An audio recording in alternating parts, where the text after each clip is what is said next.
எச்சரிக்கை! இந்துஸ்தானத்தின் ஷெஹன்ஷாவும் ராஜமாதாவும் வருகிறார்கள். நான் கூறினேன் அல்லவா? சலீம், தயவு செய்து நான் கூறுவதை கேள். அவர்களிடம் நீ எதுவும் கேட்கக்கூடாது.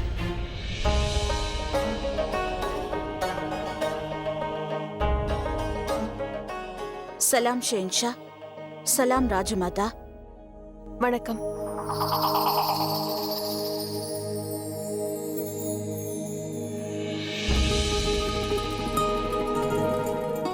சலீம், நான் உன்னிடம் ஃபரானை பற்றி பேச வந்தேன். ஷெஹன்ஷா கொலை செய்யவில்லை என்று தானே கூறப்போகிறீர்கள்? எனக்கு தெரியும், இதை கூறத்தான் இங்கு வருவீர்கள் என்று. நீ கூறுவது உண்மைதான் சலீம். ஆனால் உன்னுடைய தந்தை ஃபரானை கொலை செய்யவில்லை. அவர் பேலாவிற்கும் ஃபரானுக்கும் திருமணம் செய்து வைக்க நினைத்தார்.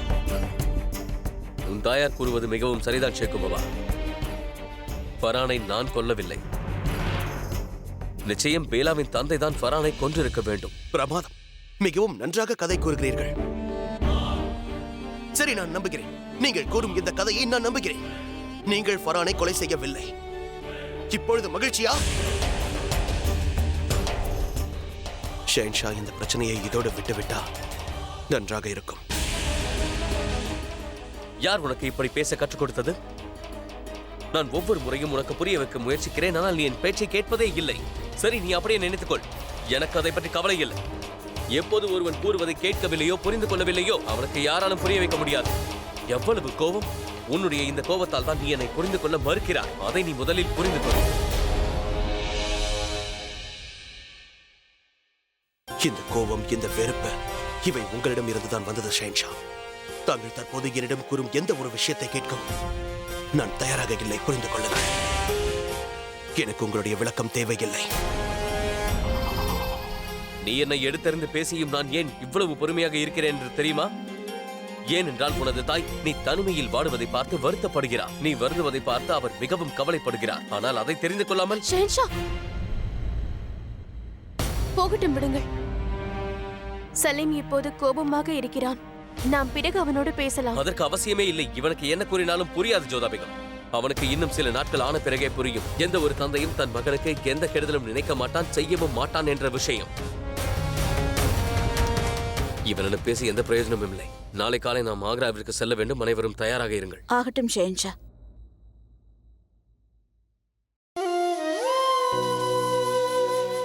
தந்தையும் மகனையும் ஒன்றாக சேர்த்து வைக்க வேண்டும் என்று நினைக்கிறேன். ஆனால் எதுவும் நடக்கவில்லை.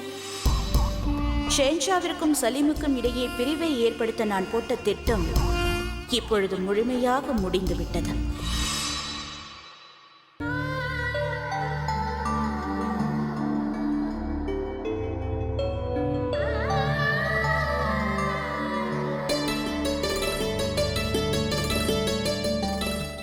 அண்ணி அவர்களே, பண்டிதர் கோரிய முகூர்த்த நேரத்திற்குள் நாங்கள் கிளம்பி விடுகிறோம். தங்களுடன் நாங்கள் இருந்தது மிகவும் சந்தோஷமாக இருக்கிறது. உங்கள் யாத்திரை நலமாக இருக்கட்டும்.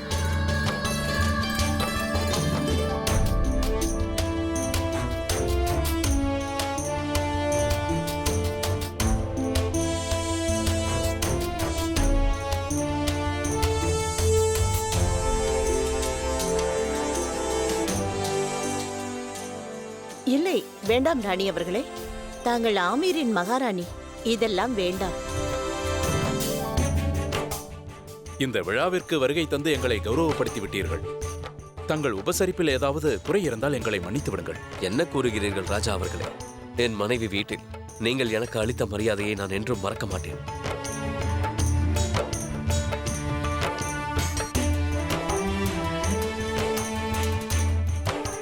நீங்கள் இங்கேயே இருக்க வேண்டும் என்று என் மனதிற்கு தோன்றுகிறது.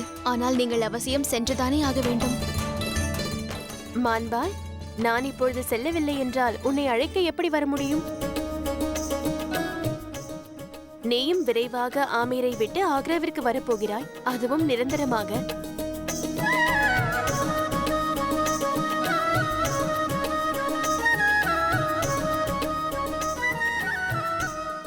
ஷெஹன்ஷா இளவரசர் சலீமை காணவில்லையே.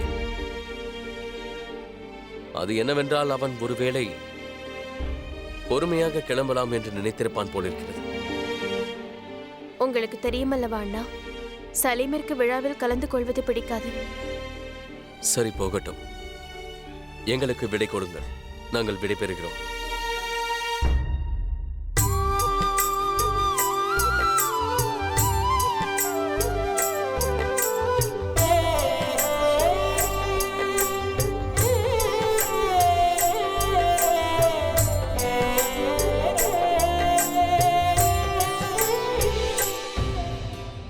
அண்ணா, என்னவாயிற்று?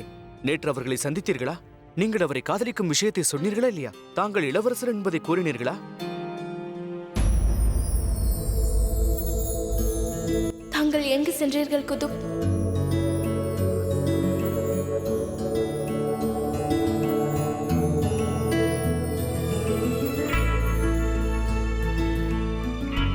என்ன அனார்காலி, ஏன் கவலையில் இருக்கிறாய்? பீலாவிற்கும் ஃபரானிற்கும் திருமணம் முடிந்ததும் என்னை சந்திப்பதாக குதுப் கூறியிருந்தார். ஆனால் அவர் இதுவரை வரவில்லை. அப்படியென்றால் உனக்கு விஷயமே தெரியாதா? எதை பற்றி? நான் அங்கு ஏன் செல்லவில்லை என்றால் குதுப் என்னை வரவேண்டாம் என்றார். ஃபரானும் பேலாவும் இறந்து விட்டார்கள் என்று நான் கேள்விப்பட்டேன். என்ன? பீலா, ஃபரான் இருவரும்? யா குதா!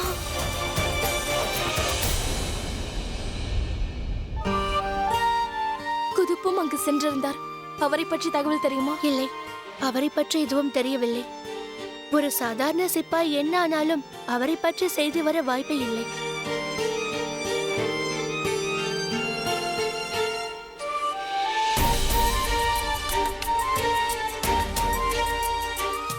யா குதா, குதுப்பை பத்திரமாக பார்த்துக் கொள்ளுங்கள். மீண்டும் அந்த பெண்ணை பற்றி எனக்கு ஞாபகப்படுத்தாதே. நான் அவளை முழுதாக மறக்க நினைக்கிறேன். நான் அவளோடு பழகியதையே மறக்க நினைக்கிறேன். அந்த பெண்ணுக்கும் எனக்கும் சம்மந்தம் இல்லை. இந்த காதல், அன்பு, பாசம் இவை அனைத்துமே பொய்தான். அனைவருமே சுயநலவாதிகள். அவர்களுக்கு என்ன தேவையோ அதை நிறைவேற்றிக் கொள்ள விளையாடுகிறார்கள். அந்த பெண்ணும் பொய்யானவள், அவள் காதலும் பொய்தான். நான் அந்த பெண்ணை முழுதாக வெறுக்கிறேன். யா குதா, உலகத்தில் காதல் என்பது உண்மையாக இருந்தால் குதுப்பிற்கு ஒன்றும் ஆகக்கூடாது. என்ன வயிற்று அனார்காலி, ஒரு சாதாரண சிப்பாய்க்காக நீ இவ்வளவு கவலைப்படுகிறாய்? ஒருவேளை உனக்கு அவர் மீது காதல் வந்து விட்டதா? தெரியவில்லை. குதுப்பிற்காக வேண்டிக் கொள்வதை காதல் என்று கூறினால், ஆம், நான் அவரை காதலிக்கிறேன். அவரை பற்றி கவலைப்படுவதும் அவருக்காக காத்திருப்பதும் காதல் என்றால், ஆம், எனக்கு அவர் மீது காதல் இருக்கிறது. குதாவிடம் நான் வேண்டிக் கொள்வது ஒன்றுதான், அவர் நலமோடு இருக்க வேண்டும். அந்த பெண்ணை இனி நான் சந்திக்கவே கூடாது என்று நான் கடவுளிடம் வேண்டிக் கொள்கிறேன். அப்படி என்னதான் நடந்தது? உண்மை வெளியாகிவிட்டது குத்து.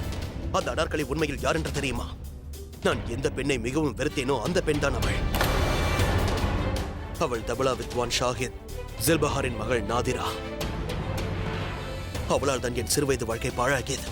எனது அனைத்து சந்தோஷங்களும் பறிப்போனது. நல்ல வேளையாக நாம் ஆக்ராவிற்கு செல்கிறோம். இனி என் வாழ்வில் நான் அவளை சந்திக்கவே கூடாது. ஆனால் அண்ணா, தாங்கள்... குத்து, அனைவரும் ஆக்ரா செல்ல தயாராகிவிட்டார்கள். நாம் நேரத்தை வீணாக்க கூடாது. செல்வோம். எனக்கு குதுப் எங்கிருக்கிறார் என்று தெரிய வேண்டும். அவருக்கு என்ன ஆயிற்று? நான் நேரடியாக சென்று பார்க்க போகிறேன். அனார்காலி,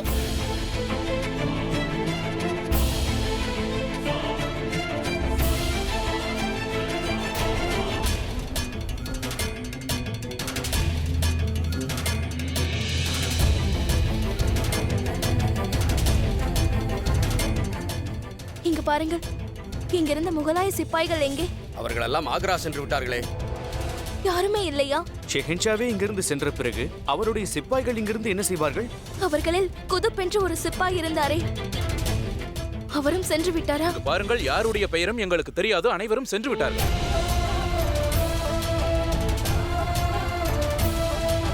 குதுப் என்னை சந்திக்காமலே சென்று விட்டார்.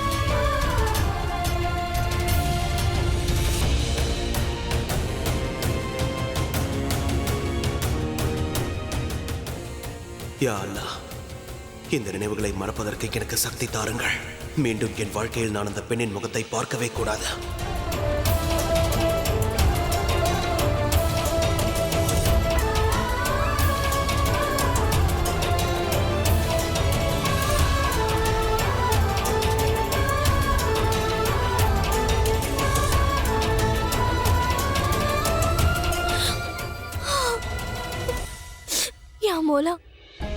ஒரு முறை அவரை சந்திக்க வேண்டும். குதுப்பின் முகத்தை பார்க்க வேண்டும்.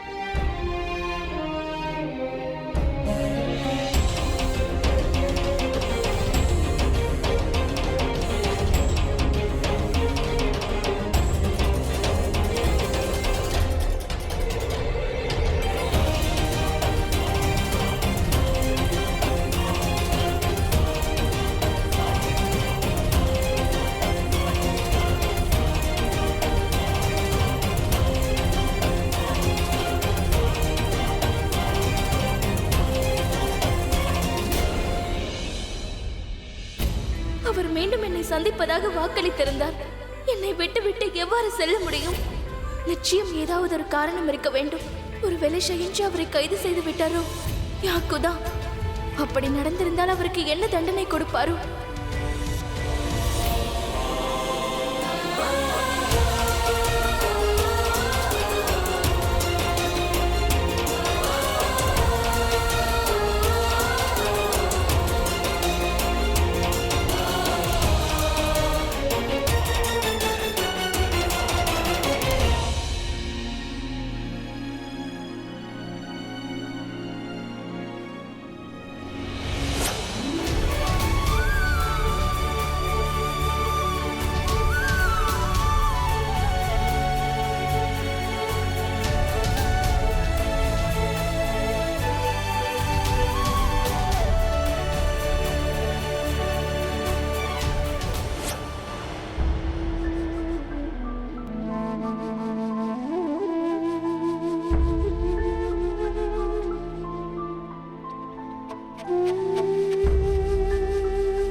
நாதிரா, நாதிரா, என்ன ஞாபகத்தில் அமர்ந்திருக்கிறாள்?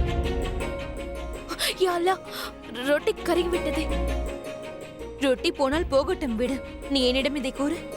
எப்பொழுதும் சிரித்துக் கொண்டே இருக்கும் என் மகள் முகத்தில் ஏன் கண்ணீர்? அது ஒன்றுமில்லை அன்னையே, புகையினால் கண்ணீர் வருகிறது. நான் உன்னுடைய அம்மா. உன் கண்ணில் இருந்த கண்ணீர் புகையால் வந்ததா இல்லை என்றால் மனக்கவலையால் வந்ததா என்று தெரியும். என்னிடம் கூறு, என்னவாயிற்று உனக்கு? நானும் கவனித்துக் கொண்டேதான் இருக்கிறேன். நீ திரும்பி வந்ததிலிருந்து ஏதோ யோசித்துக் கொண்டே இருக்கிறாய். அன்னையே, நான் ஆக்ரா செல்ல வேண்டும். ஆக்ராவா? உனக்கு தான் ஆக்ரா என்றால் வெறுப்பாயிற்றே. பிறகு எதற்கு ஆக்ரா செல்ல வேண்டும்? ஏனென்றால் அன்னையே, குதுப் அங்குதான் இருக்கிறார்.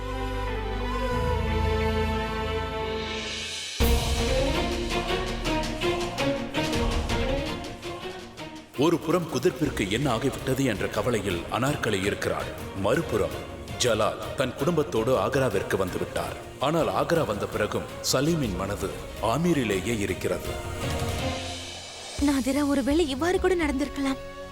அவர் உன்னை ஏமாற்ற இருந்தால், இல்லை என்றால் உன்னிடம் கோராமல் அவர் சென்றிருப்பாரா? இல்லை அன்னையே, அவ்வாறெல்லாம் இருக்காது. அவர் எனக்கு வாக்களித்திருந்தார். என்னை சந்திக்கிறேன் என்று கூறினார். இங்கே பாரு நாதிரா, நீ வெகுளியாக இருக்கிறாய். அவர் உனக்கு அளித்த வாக்கை நீ உண்மை என்று நம்பிவிட்டாயா? ஆமன்னையே, அவர் கண்களில் தெரிந்த அந்த நேர்மையும் உண்மையும் நான் கண்டேன். அவர் வார்த்தைகளில் உண்மை இருந்தது. அவர் மற்றவர்களைப் போல் அல்ல அன்னையே. அவர் சரியான நேரத்தில் நிச்சயம் என்னை சந்திக்க வருவார். எனக்கு நம்பிக்கை உள்ளது. முகலாய படையினர் அவரை கைது செய்திருக்க வேண்டும். ஷஹின்ஷா ஆக்ராவிற்கு சென்று அவருக்கு தண்டனை கொடுக்கலாம். நான் அவரை காப்பாற்ற விரும்புகிறேன் அன்னையே. அவர் நலமாக இருக்கிறார் என்று தெரியாமல் என்னால் நிம்மதியாக இருக்க முடியாது. அன்னையே, தயவு செய்து என்னை ஒருமுறை ஆக்ராவிற்கு அழைத்து செல்லுங்கள். சரி, உன்னுடைய தந்தை வந்த பிறகு நான் அவரிடம் பேசுகிறேன். இன்ஷா அல்லாஹ், நாம் நிச்சயம் ஆக்ராவிற்கு செல்வோம்.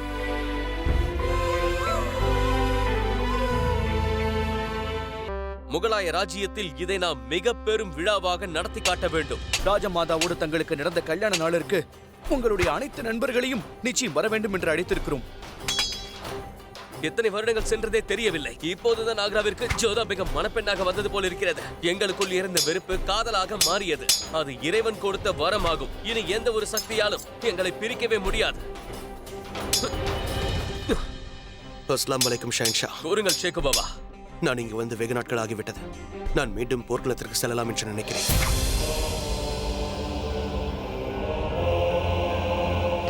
நான் ரஹீமானனோடு சேர்ந்து போர்க்களத்திற்கு செல்கிறேன்.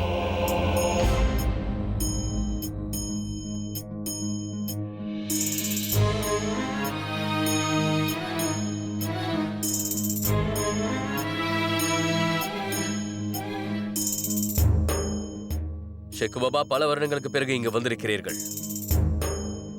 அதனால் தாங்கள் இங்கேயே இருப்பதுதான் நல்லது. தங்களுக்கு என் திறமையின் மீது நம்பிக்கை இல்லையா?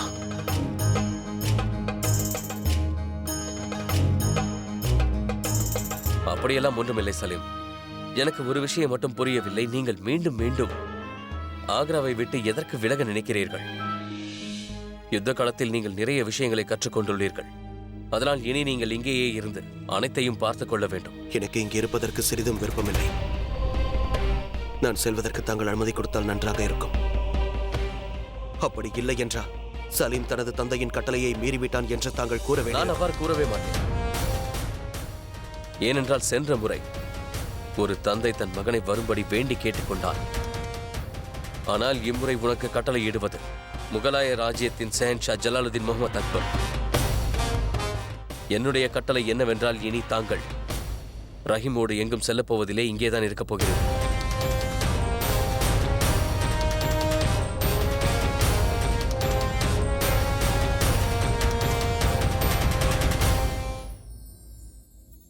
ஏனோ தெரியவில்லை, இன்று வாழ் பயிற்சி செய்யும் போது மீண்டும் என் செல்ல குழந்தை பிடிவாதம் பிடிக்க ஆரம்பித்து விட்டான். சரி, போகட்டும். இன்று மீண்டும் ஷேக்கு பாபா ஆக்ராவை விட்டு செல்ல முடிவெடுத்திருக்கிறார். மீண்டுமா? தாங்கள் என்ன கூறினீர்கள்? தந்தையாக அமைதியாக இருந்தேன். ஆனால் ஷேன்ஷாவாக நான் கட்டளையிட்டேன். அதாவது அவன் ஆக்ராவை விட்டு செல்லக்கூடாது என்று. அப்படி என்றால் அவன் உங்கள் மீது கோபமாக இருப்பானே? அதற்கு என்ன செய்வது? அதை தவிர எனக்கு வேறு வழி தெரியவில்லை. ஒரு தந்தையாக நான் அவனுக்கு புரிய வைக்க முயற்சி செய்திருந்தால் அவன் என் பேச்சை கேட்டிருக்கவே மாட்டான். நானும் அப்படி செய்ய நினைக்கவில்லை. ஆனால் எனக்கு வேறு வழி தெரியவில்லை. மெதுவாக ஜோதா பேகம், மிகவும் சூடாக இருக்கிறது.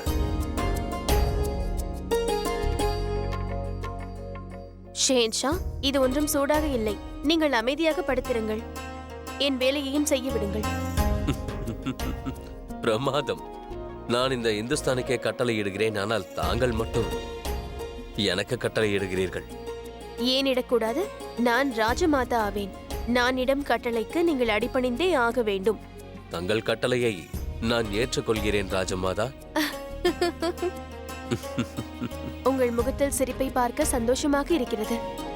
நீங்கள் கட்டளையிடுவதை நினைத்தால் எனக்கும் சந்தோஷமாக இருக்கிறது. சரி, இப்போது உங்கள் கட்டளைக்கு நான் அடிபணிகிறேன். ஜோதா பேகம், நம் நிக்கா நாள் வரப்போகிறது. நான் நம் நிக்கா நாள் அன்று ஆக்ராவை மணப்பெண்ணை போல் அலங்கரிக்கப் போகிறேன். அதோடு இத்தனை வருடங்களுக்கு பிறகும் நீங்கள் புது மணப்பெண்ணை போல வெட்கப்பட்டு என் அருகே வர வேண்டும். உண்மை என்னவென்றால் இத்தனை வருடங்களாகியும் நீங்கள் சற்றும் மாறவில்லை ஜோதா பேகம். நீங்கள் ஏதாவது மந்திரம் கற்று வைத்திருக்கிறீர்களா? நான் எந்த மந்திரமும் கற்றுக்கொள்ளவில்லை. எனக்கு என்ன தோன்றுகிறது என்றால் நீங்கள் தான் ஏதேதோ பேசி மந்திரம் போட நினைக்கிறீர்கள். நான் எந்த மந்திரமும் போடவில்லை ஜோதா பேகம். ஆனால் இத்தனை வருடங்களில் நீங்கள் மாறவே இல்லை. கடந்து போன இத்தனை வருடங்களில் உங்களிடம் ஏராளமான மாற்றங்களை பார்த்தேன். எது போன்ற மாற்றங்கள்? முதலில் நீங்கள் இரக்கமற்றவராக இருந்தீர்கள். இப்பொழுது மிகவும் இரக்கமுள்ளவராக ஆகிவிட்டீர்கள். அதற்கு காரணம் நீங்கள் தான் ஜோதா பேகம். இப்போது நான் கூறுவதை நீங்கள் செய்ய வேண்டும். அன்று போலவே என்னை நெருங்கி வாருங்கள். வாருங்கள். ஷேன்ஷா, ஜோதா பேகம், உதடு சுட்டு விட்டது. என்னாயிற்று? என்னை மன்னித்து விடுங்கள் ஷேன்ஷா. இங்கே பாருங்கள்.